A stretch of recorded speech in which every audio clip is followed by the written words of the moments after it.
War does not call for judgment, merely survival.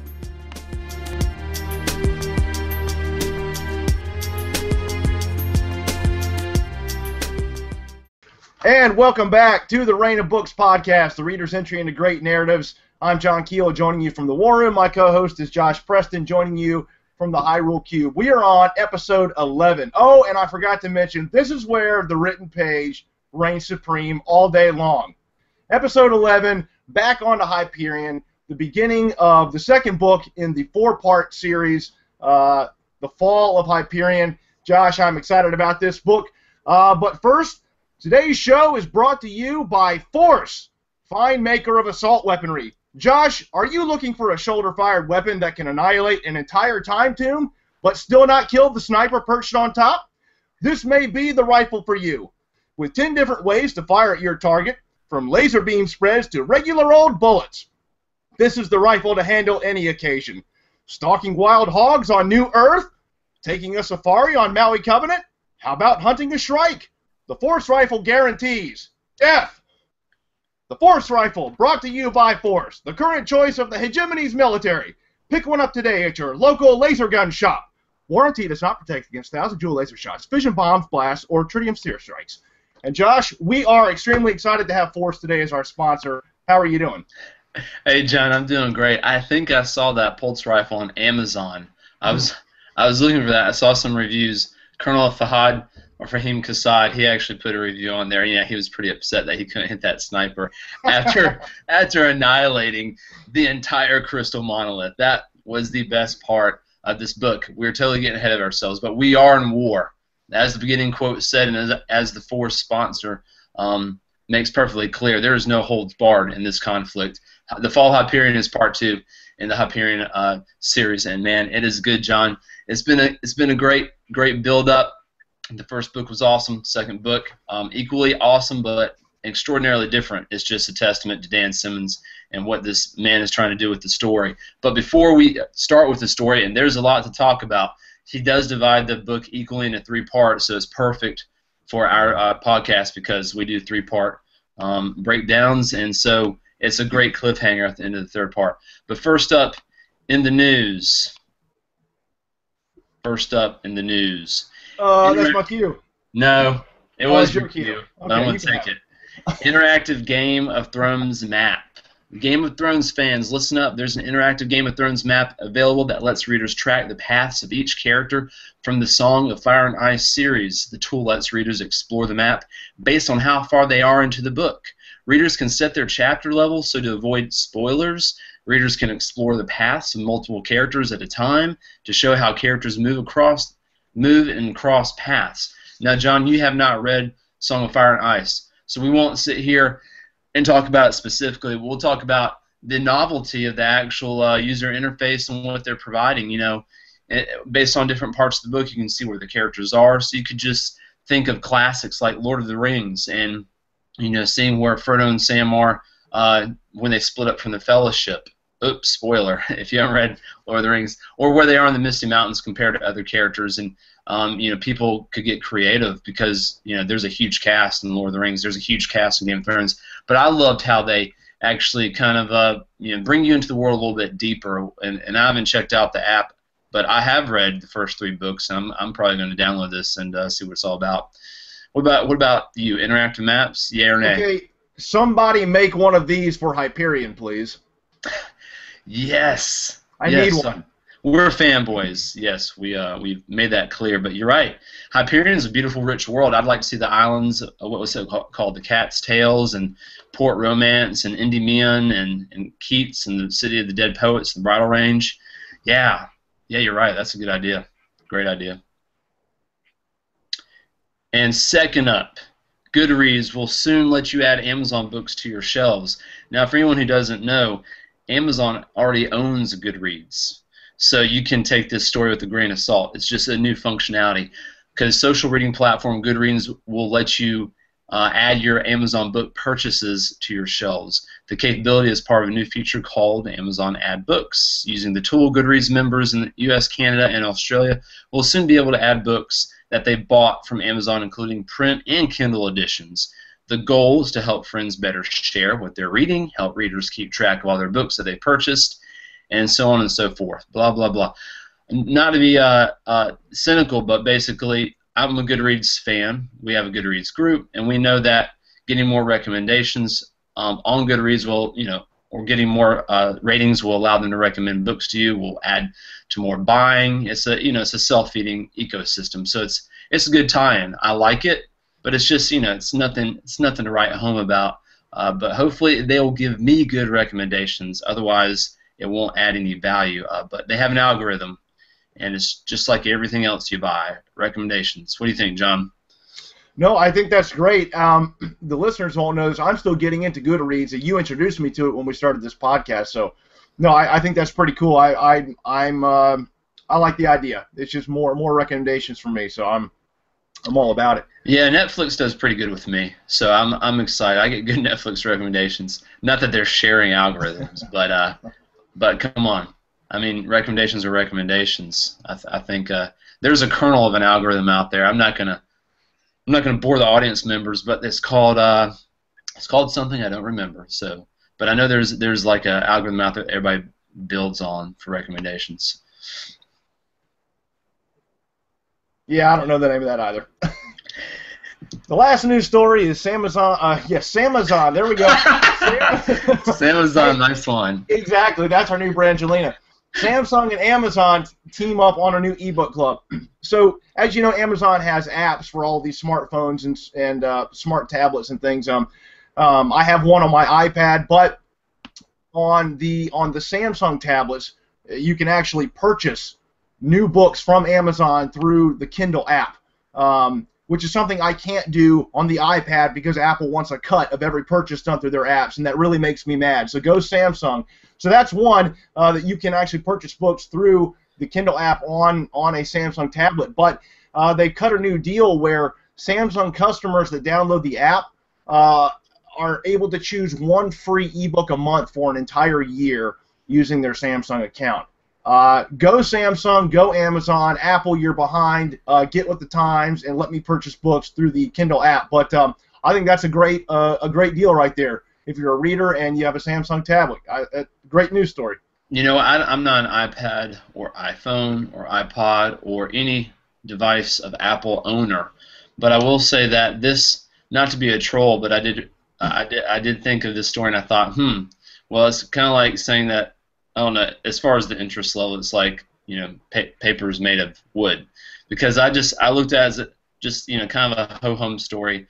It's another fragmentation of reading books. It's kind of like, okay, if I have a Samsung and this is a good thing and I get hooked on it, if I go to another device, I don't have this service. So everybody's cutting deals with different manufacturers, and it's good for those audiences.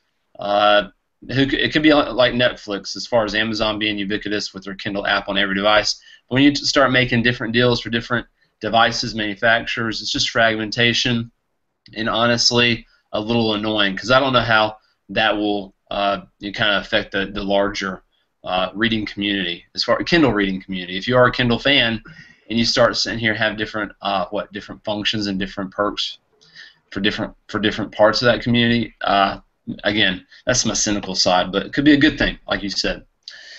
So that's it. No more news, because the Fall of Hyperion, John, Part 2, in the whole 4-part series, we had a huge cliffhanger. Into Part 1, oh my goodness, the 7 Pilgrims walk into the Valley of the Time Tombs. If you have not read Hyperion, spoiler, do not read, do not listen any further to this podcast, because you have this big cliffhanger. And are they going to live? Are they going to die? Do we get that answer right out the gate? The answer is no. But Dan Simmons, he does one better for us. He actually opens up the Fall of Hyperion with the impending war from the viewpoint of the center of the hegemony. The hegemony is the United States of the future, essentially. What is it? TC2, Tau Ceti Center 2. Say again? TC squared. TC squared is the nickname, but they have a cool name for this planet, which with huge skyscrapers, it's like the epicenter of the galaxy, and it's a whole world full of bureaucrats and big traders and all kinds of power players, and so the center of government is there, and so they're watching the war start. And the protagonist at the beginning, we find out, is another rare antique cybrid. Cybrids, who are the robots who are kind of pet projects of the all-powerful Technocore, aka the Matrix. It's basically artificial intelligent robots, and they revived ancient personalities. So you have this, famous personalities. They reconstruct them through obviously historical records, and so this is a friend of our famous other cybrid, because the whole story, this I think this series is a love letter to writers and connoisseurs of literature, true literature. But the other famous cybrid earlier is John Keats. There's that strong thread with our poet friend John Keats, and this cybrid, Joseph Severn, was in history, was an artist who was there at Keats' side when he died. The real John Keats, 19th century, if I'm getting that period right, or 18th century. So basically, Joseph Severn is who we're going to be seeing this story through in large part, and he's a cybrid that has gotten into the good graces of the world's leader, of President Gladstone. I can't remember her first name, but Gladstone is a very, very imposing historical figure, where she's compared to the great leaders of different time periods, because she's like the Churchill of this time. We're going to war, and she's very influential. So you have this big head figure, and you have everything starting up with a huge war. So it's very exciting, but you are kind of on pins and needles, because for us, we're wondering, we're kind of like, okay, great, we're back. We get to hear more and see more about the government, and this is very interesting because we know how, frankly, evil the hegemony is, or we know that they're not exactly pleasant people, because if you basically go against them, they will sit here and squash any revolt. They'll wipe out any other sentient species that's a threat to the human race, and they have their own chess game going on with artificial intelligence. So there's this huge context we already have, and I love the fact that, wow, maybe we're going to get to see actually the hegemony at play, and not just in the peripheral. Okay, let's talk about war. Let's talk about, really, can we win, because we know the odds maybe are stacked against us. So I'm kind of alluding to a lot of things, but this is the setup that Dan Simmons gives us. But still, we're like, what about the Pilgrims? I want to know if they're alive. Rachel, the 3-year-old baby, three-day-old baby, she only has a few days to live.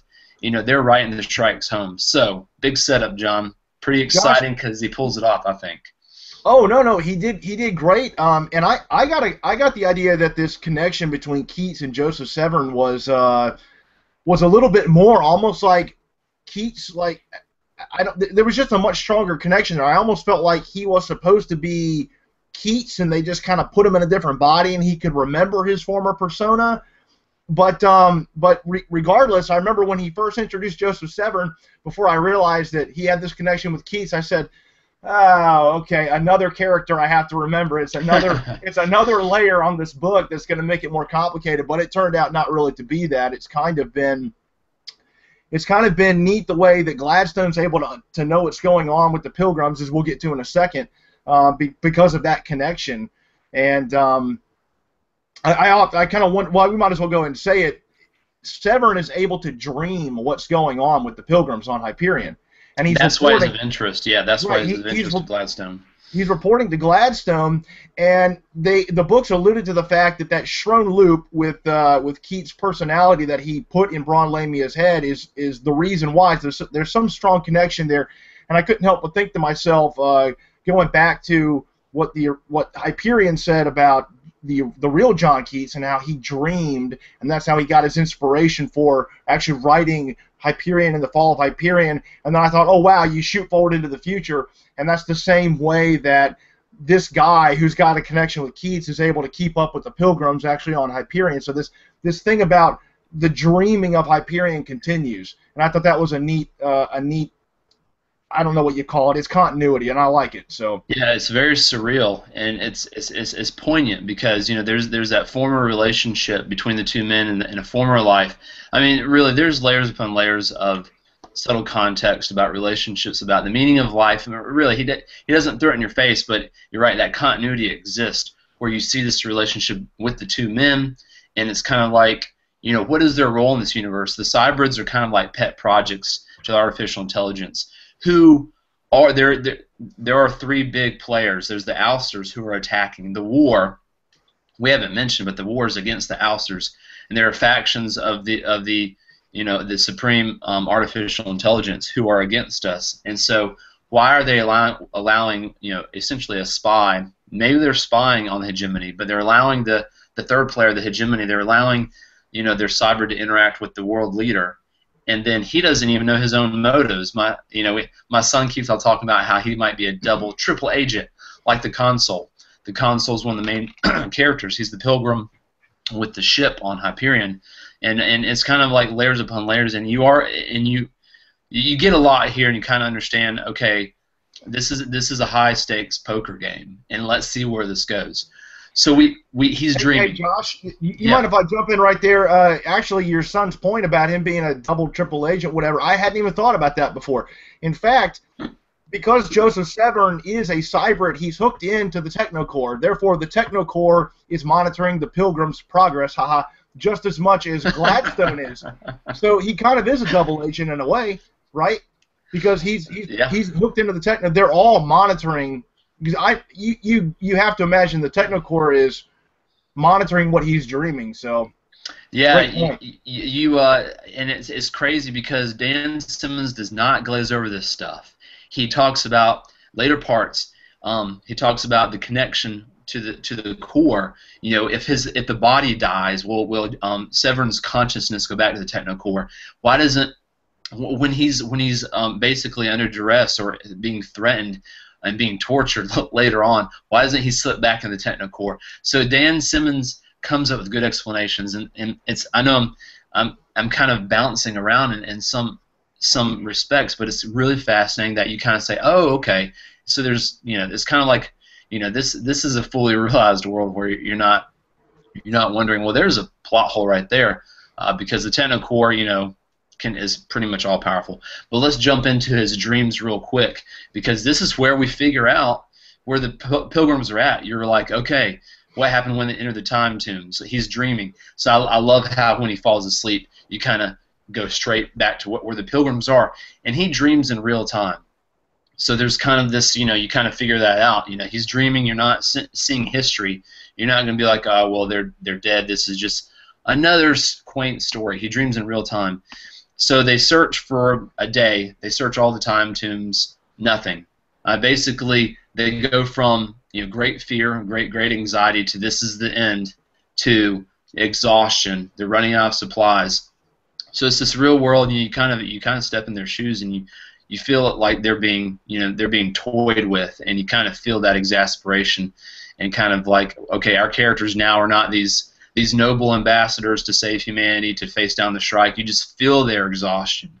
You feel like, okay, maybe this was all for nothing and the Shrike's gone. But I still love the interactions. I love how you're thrown right into this is their life now. You know who they were, but now this is their life here. And what are their strengths, their weaknesses? How are they going to survive and help each other survive? So they sit here and set that. They set that up really quickly. You're like, okay, well, how long is this going to play out? But then immediately they are thrown into a storm, and Dan Simmons describes it beautifully, because this storm is gale force winds and sand that builds up in their beards, and sand dunes on top of their tents, and you're like, oh my goodness, these guys cannot catch a break.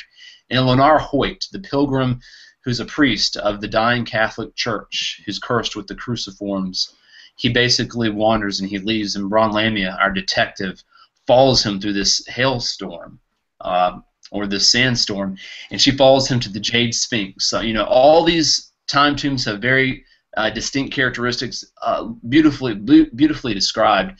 And this is a green, kind of transparent tomb that glows at certain points. And Leonard Hoyt, the priest, goes inside.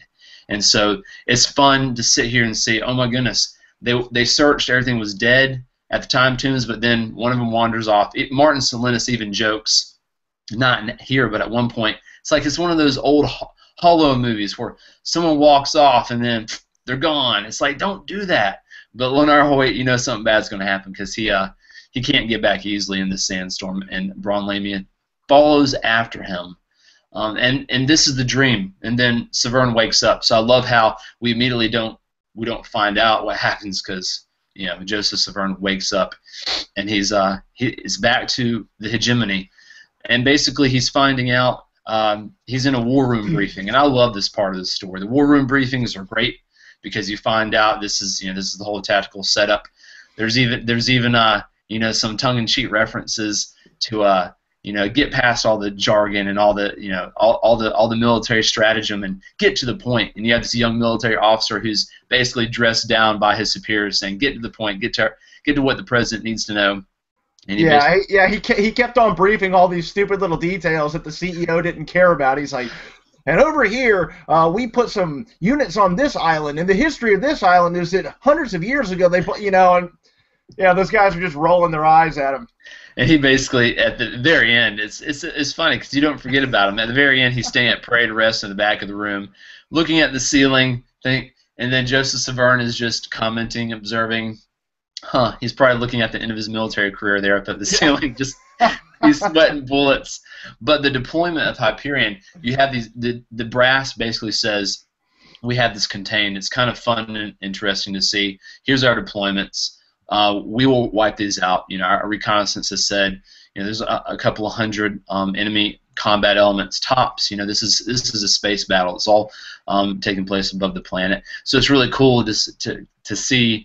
Their confidence and the power of the hegemony, but it's kind of a little bit foreshadowing. They're too, because the president pretty much she's asking pointed questions, simple questions, being very calm, and it seems she's kind of driving at poking holes in their strategy. And you kind of see right there, you see it coming. I mean, we've all been around the sci-fi scene long enough to know that when you have, and this is kind of cliche, when you have a general sitting in a war room briefing the most important person in the universe, and he's saying, "We've got this well under control, Madam President.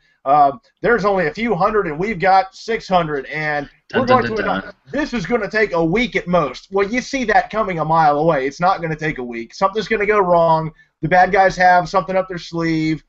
You see this coming a mile away. But she was asking a lot of questions, and actually I wanted to comment on this. She was asking a lot of questions about how many people did we lose when, because some of the ships had been blown up, right, in the battles that had happened. Oh, we lost 2,300, but we took out 500 of their ships, and I can't remember what the number was. And I think this is probably coming from the 80s, even though the Fall of Hyperion was written in the mid-90s, 95, I think it was published. But that whole idea of the top brass look at all the people that are lost as meat for the meat grinder, right? And the civilian leader is the one that's concerned about the people, but the military are going, these were this was acceptable loss, right? It's not really that way in today's military. There is so much more money that's put into training an individual troop, whether that's a sailor, a soldier, a marine, whatever it is, than a lot of that equipment costs. It costs millions of dollars to train one individual. So the military doesn't really look at the individuals as meat for the meat grinder. I'm saying that from personal experience.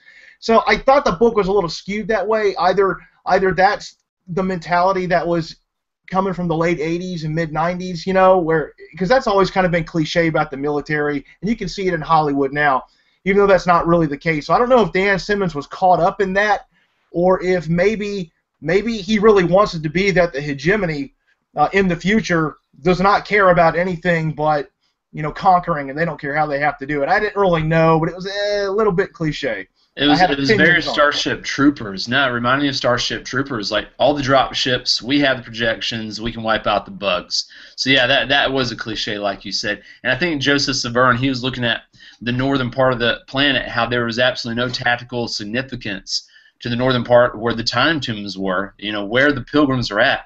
And he knew in the back of his head the fate of billions rest on these 7 or these 6. So basically, he got a little depressed. He was just like, he wasn't interested in the war. You kind of have an understanding that he knows more than he's letting on. But he basically heads out to one of the most scenic and coolest parts of the universe, because the universe is actually a huge mall. It's a concourse strip of malls because Farcaster portals, these things allow you to step straight to another planet. They're all lined up in a huge mall strip. It's like a shopper's wet dream. And you can see hundreds of worlds, and he just wants to find a bar and basically say, you know what am I doing here? Why do I exist? He's having the whole robot complex about what's the meaning of his life. And he gets seduced by one of the power players at the government headquarters. She's one of the she's basically someone who we find out after she takes him off world, after he gets his little drink in, she takes him off world and she basically tortures him with her friends. This is important, and we have to get here because we don't know. We didn't know she was an important person, but we find out through her. Basically, they want to know. We don't know what faction they're with, but it's obviously not one big happy hegemony. And she's torturing Severn. We find out that he is, in fact, the big reveal. His name's not Joseph Severn. He is a cybrid, but he's actually another reincarnation of the cybrid John Keats. So John Keats, ladies and gentlemen, is back. He's the consciousness, maybe an older version, we don't know, but he's essentially John Keats, and he was playing. I don't know why he was keeping that hidden, but maybe we'll find out. But he also dropped the bombshell that we are going to be annihilated. Humanity will end in Armageddon because the war means the end of humanity. The only variable in that war, again, and why Hyperion is important, is the fact that it's an unfactored equation. The artificial intelligence, the Technocore, cannot figure out Hyperion. They're scared. They're frankly terrified of it, which is why the war happened in the first place. It was our gambit to bring Hyperion into the fold. It was kind of like you said, John, it's a cliche to talk about war and losing people, but President Gladstone is willing to sacrifice all these hegemony troops and to stage a war, to force the ouster's hand, start the war, in order to say, hey, Technocore, we need Hyperion now. And so we find out that the end result of this is the end of humanity. Does President Gladstone know this? Not necessarily. This is just what we know through the John Keats cybrid, and it's kind of depressing. It's kind of like everything has been predicted, and we're not getting out of this no matter what. So that was a really awesome chapter. Yeah, and I think, isn't this when it comes out about the predictions? The predictions of... We were talking about at the beginning of the show. Well, and Gladstone knew this too, that the Technocore, which is why Keats knew all this information to tell Miss Philomel, who was his captor, but they had predicted hundreds of years before this point with their all thing, that all the way down to the names of the pilgrims on this pilgrimage, what was going to happen. There was going to be a war at Hyperion. That was unavoidable, and they knew this hundreds of years ahead of time. And there was really nothing that they could do about it. And I think their last hope was that Hyperion was unpredictable to the Technocore, and so maybe if they tried to make certain decisions outside of what was predicted, maybe they could change the outcome of this. No, the outcome was not predicted, John. That's the thing.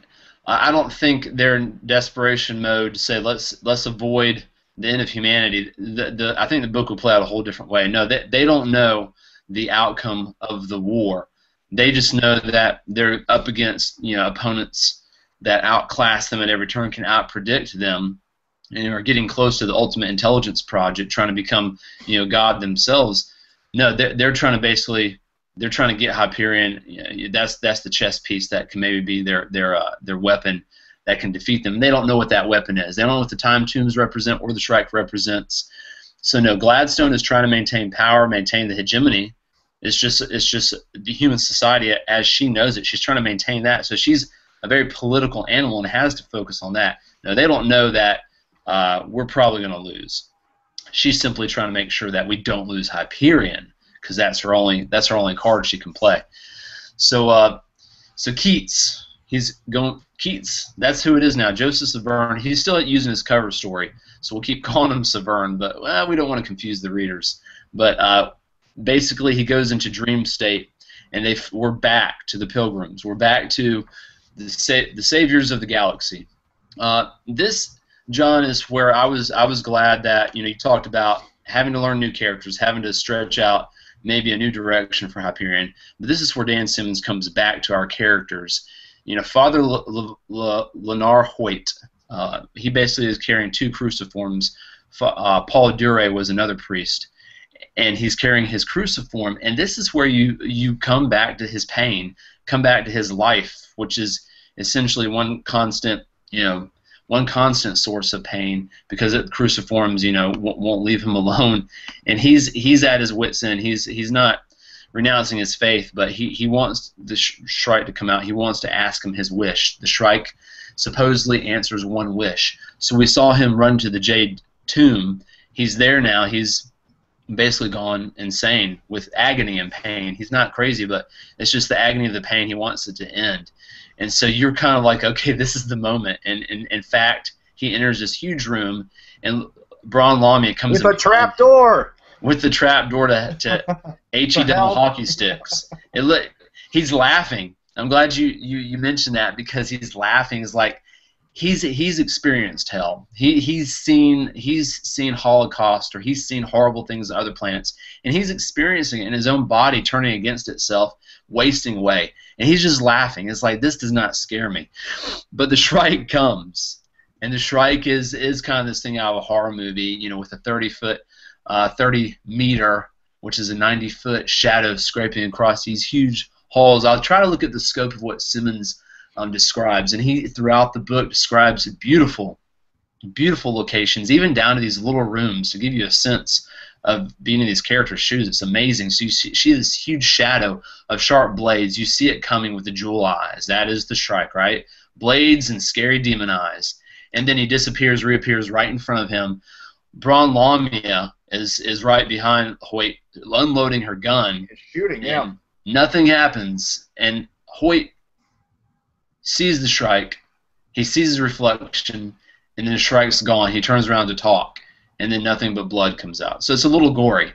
And but it was a great death scene, though. It just had a lot of energy, And it was like you said. Your eyes are wide open. You're like, oh, whoa, no, yeah. It was kind of like poignant, and I was like, holy cow, no. At first I felt betrayed. Like, you can't just kill an Hoyt. The cruciform is a huge part of this book about the meaning of life, the meaning of immortality. You can't just throw it away. So I was a little annoyed, but thankfully, I don't know if I'm jumping ahead, and we don't have to go chronologically in the book, but basically, yeah, that's the end. That is the end of that section. But I had the exact same comment on that. Is we spent so much, and I said it previously. We spent so much time on religion and the resurrection parasite in the first book. Yeah. If Simmons spent all our time reading and understanding that, informing opinions, and coming up with these profound ideas about what could this mean, only to have Father Hoyt killed as soon as he meets the Shrike. Yeah. That's going to be greatly frustrating to me, greatly frustrating. But he does have the resurrection parasites of both Father Duray and him, and the one that's on him. So I just suspect he's coming back. But if he doesn't come back, I'm going to be very upset. I was a little slow to pick up on that. I kind of looked at the finality. If the Shrike kills you, there's a finality there, no matter if you have the cruciform. So I didn't look ahead. But you're right, and that's where I was going, because they quickly came to a decision point. Braun Lamia is just distressed. They need to bring. She's like, you got to bring the ship back. She's talking to the consul, who does have his autopilot, essentially, to bring the ship from the city of Keats. And they're debating whether to do it. The consul's like, no, but he's like, you cannot let this man die, because they have the ability, to bring him back with technology within a certain period of time. Plus, they're like, we can't let the cruciforms bring him back, because that'll be even scarier, and we'll bring two people back, because Paul Dure, the other priest, his soul might still be in this other parasite. So there's all these. So yeah, you're right. Simmons doesn't let go of this, but so he can't be teasing us at this point. We just don't know. I hope we don't know, but he can't be teasing us, because he's bringing it up, and the characters are in great distress, trying to figure out what's going to happen. But they do care for his body. And they decide to go back out into the storm. And again, the gale force winds, and just kind of actually surviving in this. all these odds against him. Again, he keeps on pounding it in your face. He puts you in the journey like he did in the first book, but in a very different way. You're thinking, how can they survive? And then their moments of indecision actually get them strung out, separated in the storm. And it's not a big separation, but it's still like, oh my goodness, these guys barely have energy to survive, and you're getting them lost in this storm. Well, we've skipped ahead where they tried to bring the console ship. Remember that? They tried to bring it, and it was denied. No, they're going up. They're going up to the entrance of the valley, and that's right. They're going to meet where the ship supposedly is supposed to land. I'm sorry. Yeah. No, that's fine. I was trying to make sure that I didn't miss anything. Well, I did have one comment before we get too far ahead of this, and that is that kind of going back to Severn reporting to Gladstone about the pilgrimage. I don't know if you noticed at the very beginning. Well, maybe it was a little ways into it, but towards the beginning of this section, Dan Simmons gives us a complete recap on each one of the main characters on the pilgrimage, and he does it in a very quick way. Where, you remember I dreamed about Father Hoyt and he blah blah blah, and then I dreamed about Cassad and he blah, and it was just a great way to recap the readers on what happened in the previous book, and I thought it was done geniusly because it was weaved into the story. Like, you didn't feel like you had to stop and recap. It just kept moving, and you got a complete recap because this book came out 6 years after the original Hyperion. I thought it was genius. So anyway. You're right. I'm wondering if anyone could read this without reading the first one. I think that's near impossible. You won't have the emotional connection or investment in the characters, but at least it gives you that background context. And I have to apologize because I did kind of jumble the sequence of events. You know, all this dreaming and all of this back and forth with Joseph Severn. We'll blame it on his dreams, man. I'm in a lucid state because basically we'll just say, you know, we did have a couple of dreams that I inverted. But we have the ship, and the ship doesn't come.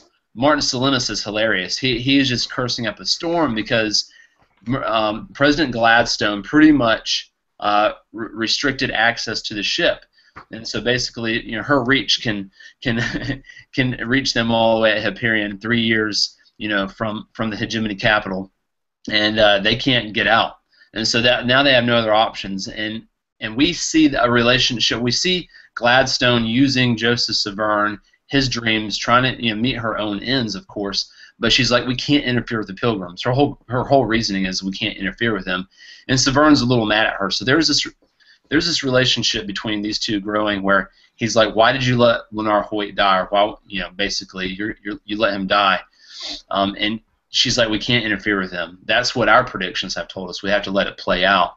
So.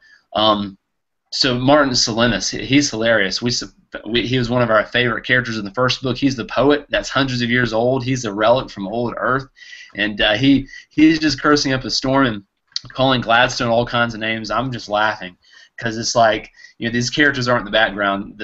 Who we came to love, it comes out right here. And Bron Lamia says, let's just get back to the Sphinx. So I don't know where to go in the book because there's a lot of, it jumps around a lot, like I said. But we find out in another War Council meeting that the Gladstone knows without knowing what Hyperion's significance is. They predicted, like you said, 100 years before these characters will be the final Pilgrims. They call them ciphers. Ciphers, these things that can explain something. They are ciphers that match the ultimate enigma of the entire Hyperion equation. That's straight from the book. So it's their last gambit, and so she's like, let them alone. And then, well, I think the next scene comes up on basically the action in the fleet near Hyperion, right? And she sends Joseph Severn ahead with her right-hand man, Lee Hunt, to actually visit the main command ship in the fleet near Hyperion. Isn't that the next step in the story here? Yeah, there were a couple of he gets a chance to go there. It's awesome. He gets the chance to go there and see it, and it's interesting because it's nothing like any space battle or space carrier. The command headquarters is very claustrophobic, but we kind of get to go to Hyperion straight away, and when they drop down to the planet, I'm glad you mentioned it because this is where we get to see our first character from the last book, a secondary character. Simmons brings a lot to life, a lot of good secondary characters. And Keats or Severn or whatever you want to call him, he's absolutely ecstatic. He feels like, to a degree, he's going home. This is like deja vu to him, and it's very surreal. He gets to meet the governor of the planet Hyperion, and Hunt, the right-hand man of Gladstone, is trying to talk to the governor, asking about what his priorities on the planet were, and can he hold out against this invasion, because the planet is it's kind of in a military police state. All the people are rioting, and everything could collapse and go to heck any minute now. But basically, we have this governor who was the consul's friend. So I loved how, I think this is the first time they introduced another character, and we're going to see that more. We get to see the relationships and Severn meeting all these people that the Pilgrims already know, and I'm like, this is awesome. But we meet another even more significant character. It's random, but we meet the tavern owner again, who's like... Yeah. He completely connects the first book to the second book in a way that, again, it's just genius, right? Yeah, it wasn't natural. forced. It was very natural. It just connected, and you're going, oh, awesome. I get to see these guys again. And the third person right there is significant because it's Emilio Endurez or whoever the doctor, basically... It was Arendez, Emilio Arendez. That's what it was. Yeah. Yes, the research scientist who was with Rachel, the baby who's 3 days old, who's about to go out of existence because she's aging backwards. She's with her father, who's one of the Pilgrims, but Emilio was her boyfriend, her lover, and he's spent decades obsessed because he doesn't want her to die, and he knows her birthday. He knows in 3 days she's gone. It's a pretty emotional scene, I think. It's jaw-dropping because it's just like bam, bam, bam. What are you doing here? Severn asked him, "What are you doing here? You could help save us." He didn't know that Amelia would be there, and so it's great just to see that this man, after decades, is still willing to give up most of his life. He did marry, he did have kids, but he's still in love with Rachel. So it's kind of, again, connecting back to the first book, one of the most emotional stories. Nice touch. It means a lot to obviously the readers who read the first book, and it's just like, okay, this guy could actually hopefully help the Shrike. All these different people trying to attack the equation at a different angle could eventually be the solution and come together. So it could be a big hoorah. I mean, I'm just like, how's this gonna end? Because it could be a big ending.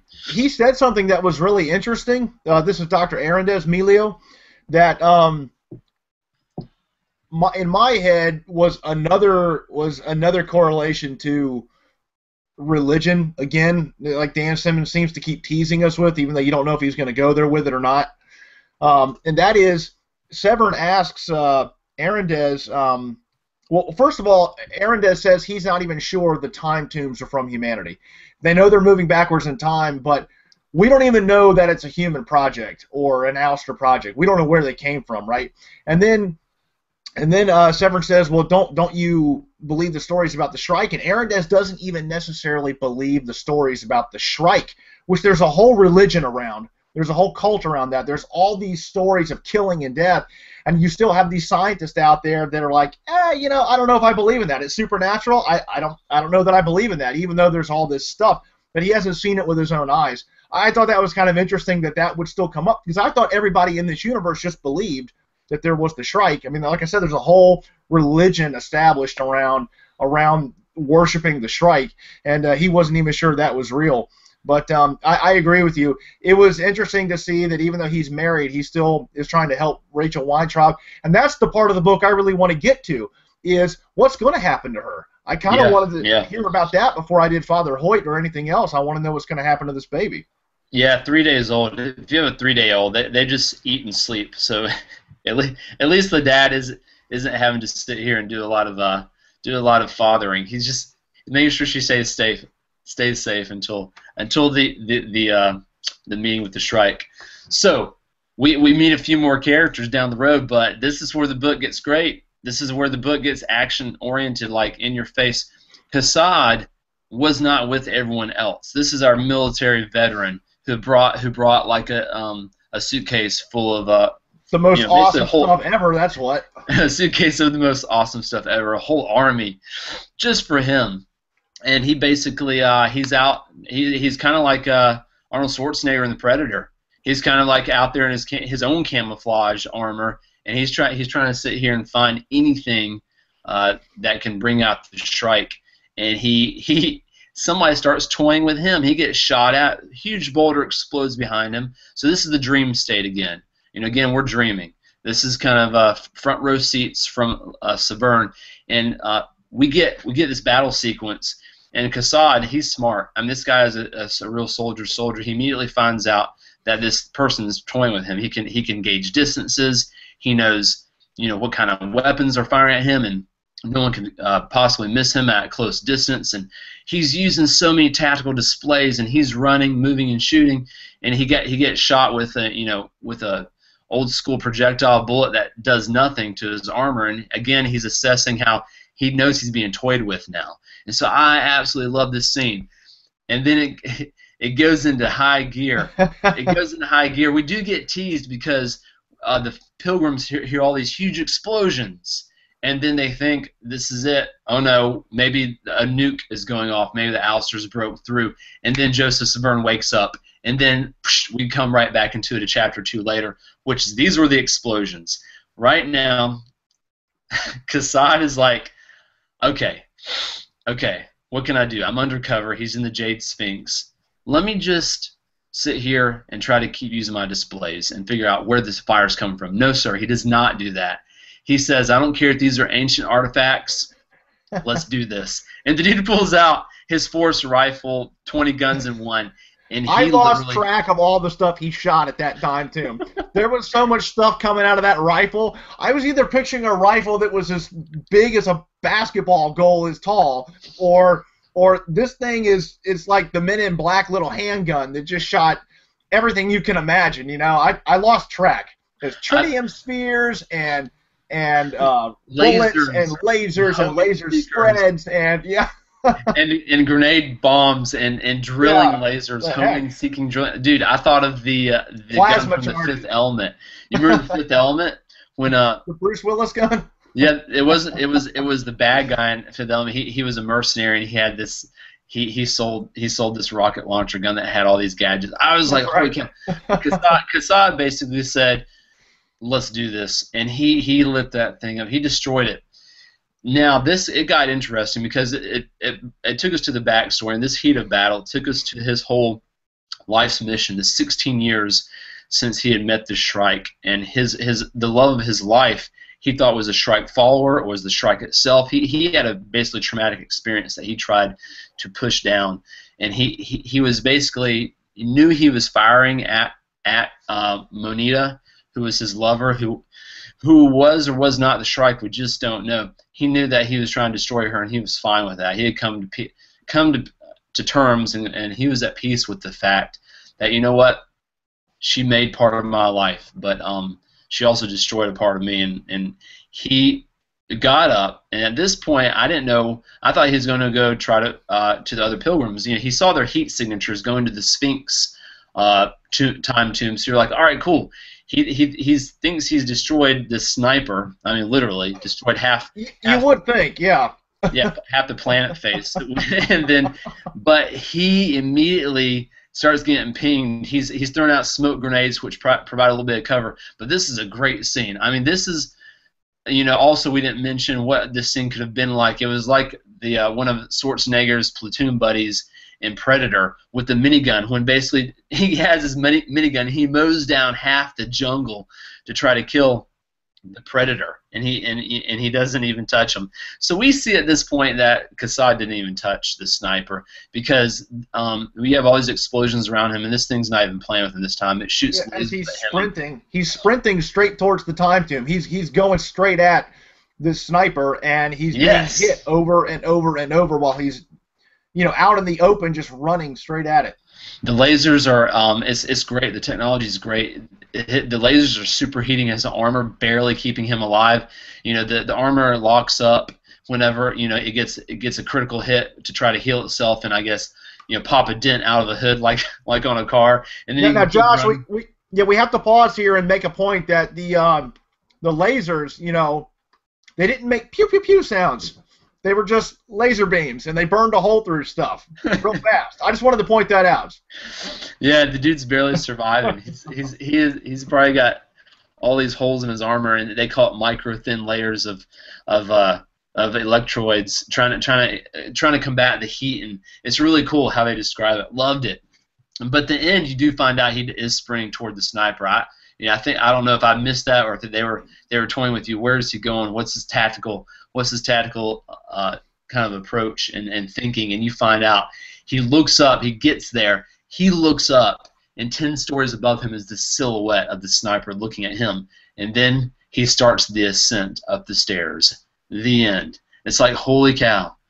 It's an amazing thing. Cassad, this might be the end of Cassad. We don't know, but I'm a huge fanboy. What can I say? This thing was pretty amazing. The guy is going out. He's at peace not only with killing Moneta, he's at peace dying. He understands. He's not gonna say what if. He's gonna either die, kill or be killed. So cliche-ish maybe, but true soldier's mantra. He's not pulling any punches. It was kind of cliche, but then again, it wasn't because it was done well, right? It wasn't done in a cliche way. So it might be an overused concept, but it was like I said, it was done well. Speaking of the military stuff, I wanted to comment real quick on the way that Dan Simmons had. And unfortunately, I should have written the stuff down, but there was so much to it. The way he put these task forces together of the space fleets, right? He actually took into account what you'd see in a modern task force, with our military today, right? You have carrier type of ships, you have attack ships, he had put this whole task force together. I thought that was really cool. And there was another scene where Admiral, I can't remember his name, started with an N, right? Nishida, he's the main Nishida, that's right. Yeah, so he was giving a briefing to basically CEO Gladstone and her advisors, and the Joint Chiefs were there, and Dan Simmons had them run through 5 different scenarios as they tried to trip the Admiral up. What did you think about this? Did you think about that?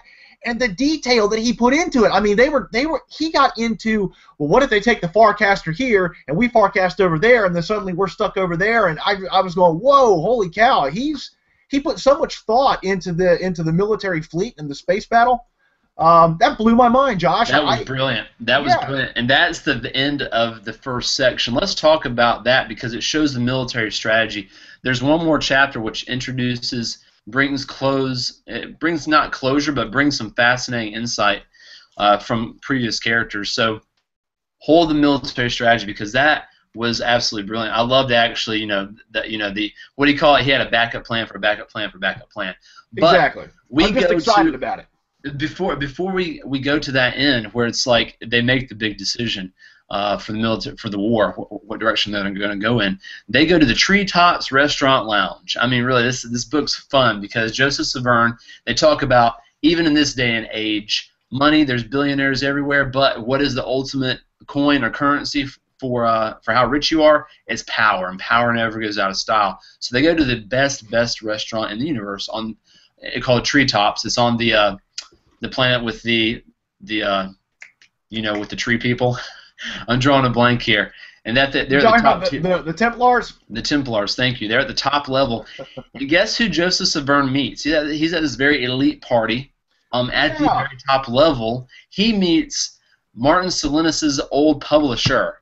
The old publisher who made him famous, who basically was this fashion diva, this insane woman who's as old as Martin Salinas. You're like, wait a minute, how does she survive? And we immediately find out, she takes 20-year naps. She does very expensive, off-the-books cryogenic sleep. So I'm like, oh my goodness, seriously?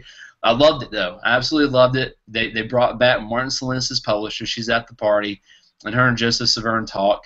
And then they go down. So she's a character. And so this is getting interesting. It's like, here's this dinner. And there's this kind of prima donna artist, one other artist there besides Joseph Severn. He's trying to sit here and steal all the attention at dinner. You have President Gladstone at the end of the table, and we get into a discussion about this was funny. There's a lot of discussions, but we get into discussion about old Earth. I might be jumping ahead. There might be some other interesting parts of the dinner conversation. Actually, before we move past the publicist, I got to make one point. Did you read her tell Severn that they had a copy of Silena's Cantos and they were talking about publishing it? Yes, yes. Yeah, and I said, whoa, that's a tiny little detail Dan Simmons threw in there, and I may be wrong because I'm often wrong about stuff, but I have a funny feeling that little detail is going to turn into a big plot point later on. At least it should, because if Silenus really feels like his writing is driving the Shrike to do what it's doing, remember that from the first book? Yeah, yeah. This is not a minor detail. They're going to publish this thing web-wide. Anyway. No, dude, that's a great conspiracy theory. It makes me think maybe this is the last historical record of man. That's a cool detail, that was mentioned. Maybe. I don't know where Simmons is going to go with it. And Severn's response was, well, maybe you should wait, make sure Martin Silenus is dead. Martin Silenus hasn't been heard from in decades. We know where he's at, though, on Hyperion. But it's like, make sure it's finished. It might make for a better read. So you're right. Maybe Dan Simmons, our author for Hyperion, deflects the whole seriousness of the implication of publishing at World Web. Excellent gumshoeing, John. So they're at dinner. The other main character that they actually reintroduce, and I picked this up as soon as they said his name. It was Father Edward. He's the Catholic priest who knew Peter Dure. Yeah, Monsignor. I'm like, holy cow! This was part of Father Dure's best friend, his confidant, the person he last wrote to in his journals. And I'm like, holy cow! My mind was almost blown. And the reason they invited him there is because he is part of the fundraiser. Is very legitimate. Again, seamless. It was a fundraiser dinner, and the whole snafu with Peter Dure on Armagast, another planet, which was the genesis of that whole story, was the tie-in here. So again, beautifully, beautifully done.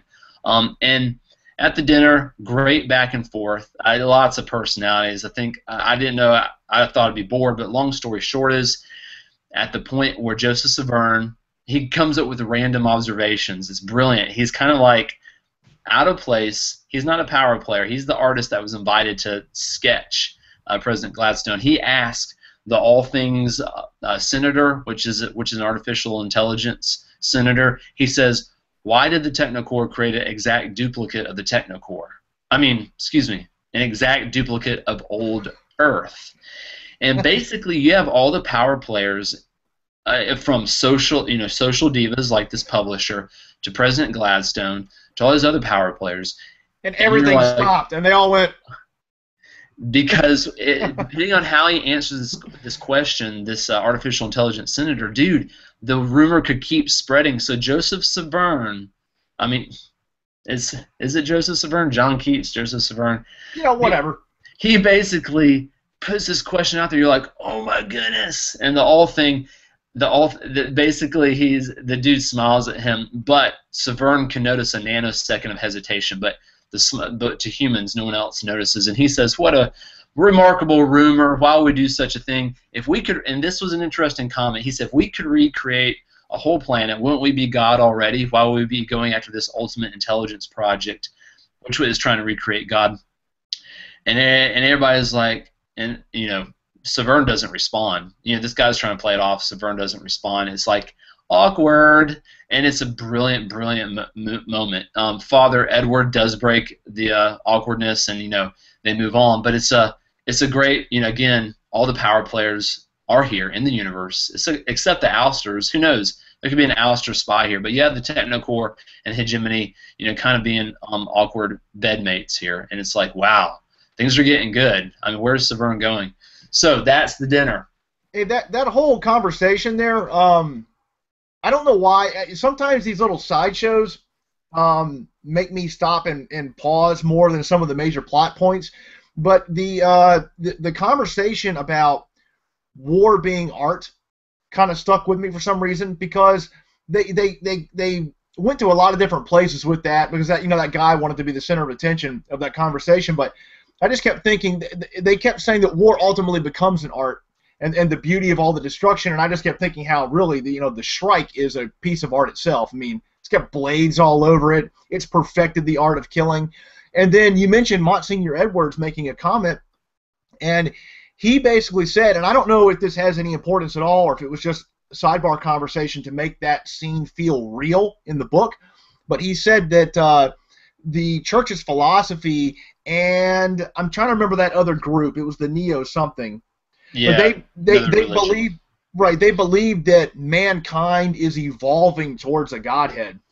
And again, it's another Dan Simmons dropping some more religion in there. And not that I'm obsessed with the religion, but he's made that a crucial part of the book. I mean, he established it at the very beginning of Hyperion, so I keep picking up anytime he drops a hint about religion in there anywhere. I just thought that was a weird concept that they would be evolving towards a godhead.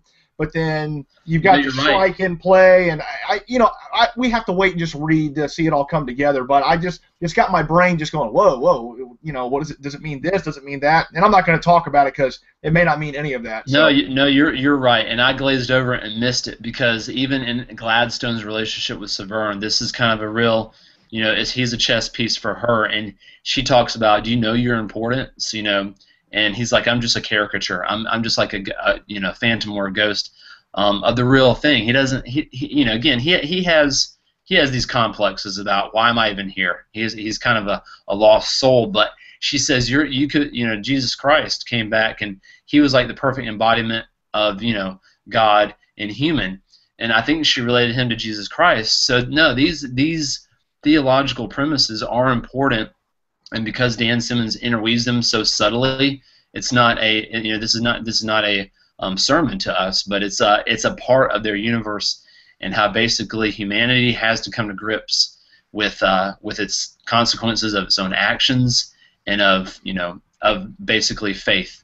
So I don't know. It's a lot deeper than I can get, to be honest with you.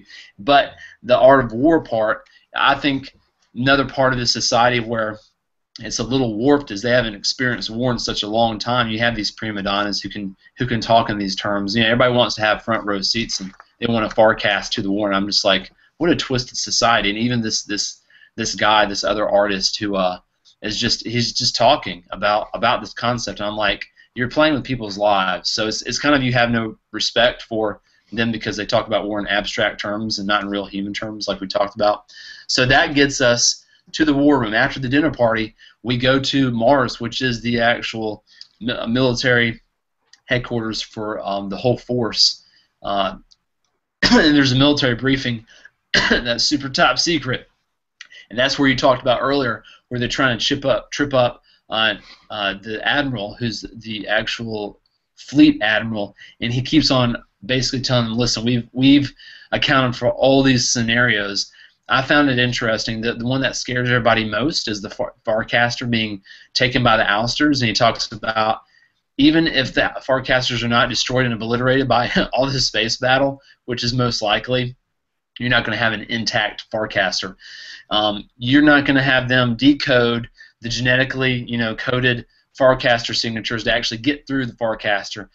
And then you're thinking, no, yeah, all these things could happen, General, so I'm not buying it at this point.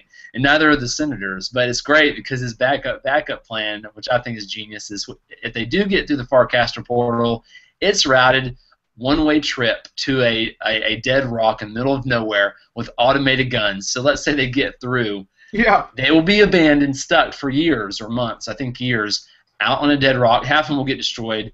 We'll probably destroy the Farcaster.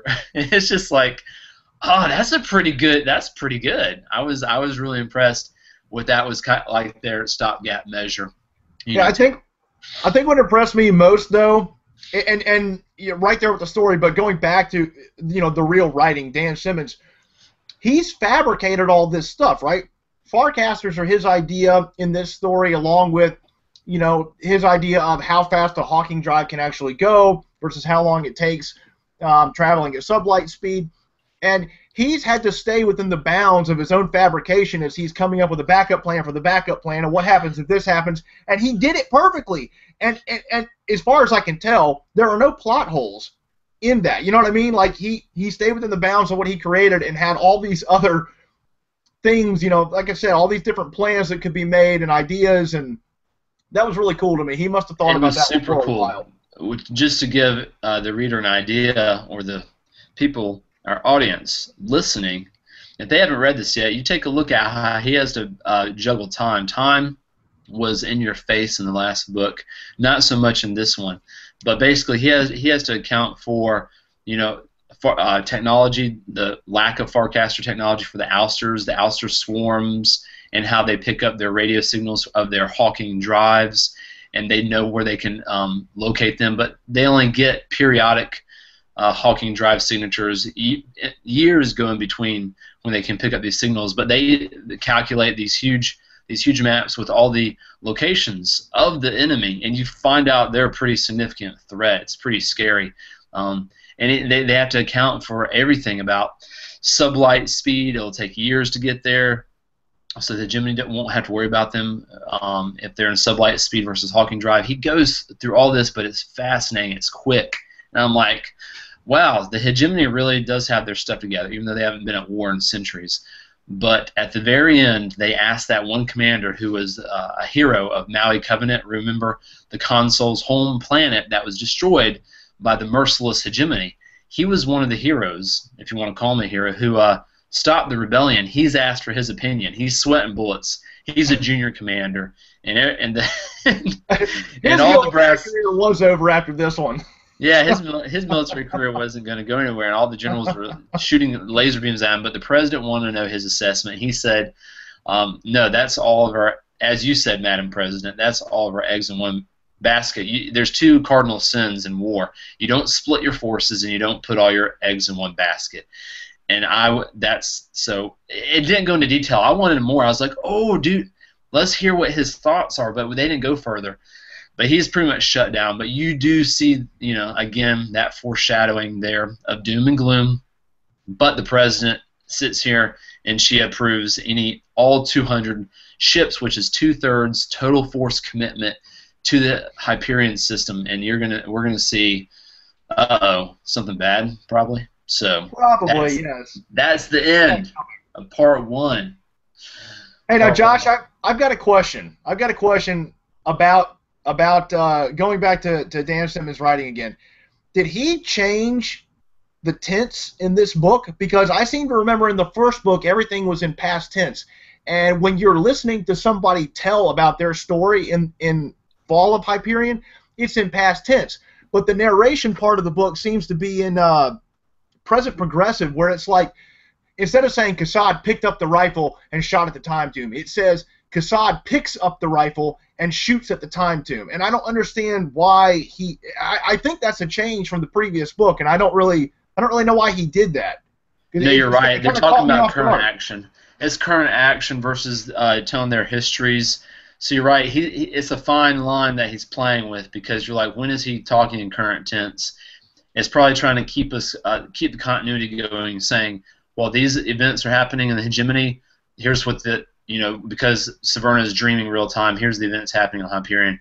So I picked up on that too, and I was like, okay, maybe that's what it is. He's trying to differentiate between the dream and the real action, I guess. Maybe that's it. I just don't remember that writing. I remember it all being the same tense in the previous book. So maybe that explains it.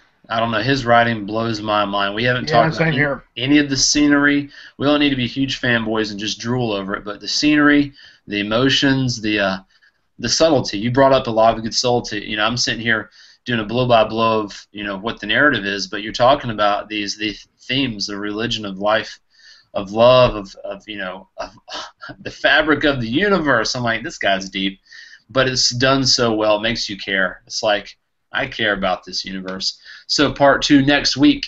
We will catch up earlier in the week next week. We have to read the entire part 2. We will find out if the 1 week of fighting in Hyperion will result in the hegemony's victory, total annihilation, or just somewhere in between where we have the ousters take over the universe. So we're gonna find out a lot next week. I am super pumped to find out what happens to the Pilgrims, because Cassad's going after his sniper. He's gonna make it happen one way or the other. Hoyt is gonna come back. So there's lots of action going on. In 3 days, only 3 days, their time to find out if they can save Rachel and everybody else in the galaxy. John, it has been awesome. I will catch you in part 2 next week. Everybody else, have a great week. Have a great weekend. Peace. Where's my screen? You're still live. Stop.